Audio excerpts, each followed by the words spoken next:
नाज़रीन, बिरिया सिटी में आवाज़ टीवी पारां सकाफती ॾियारे जे सिलसिले में बदमनी मंशात खां अॼु सिंध जे सिरे हेठि मंच कचहरी कोठाई वई। उन हवाले सां रिपोर्ट करे रहियो आहे यूसुफ इब्राहिम सुमरो।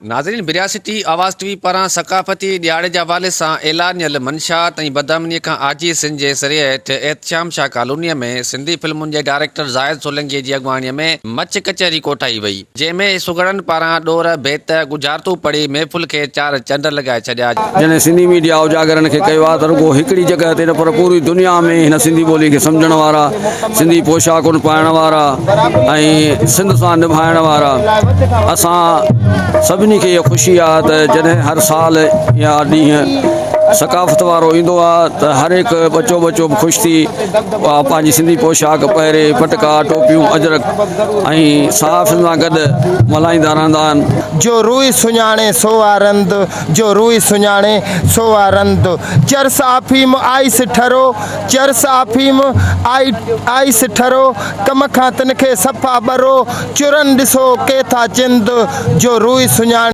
सो आरंद। सकाफ़त पंहिंजी सिंगारींदासीं, असां ॿोली न पंहिंजी विसारींदासीं। असांजे सिंध जी सकाफ़त जे वरी इन ॻाल्हि ते अचिबो त साईं मुंहिंजा असांजा अॻे नड़ बेत हूंदा हुआ, जेके सॼियूं रातियुनि जूं रातियूं वेही करे मचनि ते सुगड़ साल करे पिरनि जी पचार कंदा हुआ। कैमरा टीम सां गॾु यूसुफ इब्राहिम सुमरो, आवाज़ टीवी, बिरिया सिटी।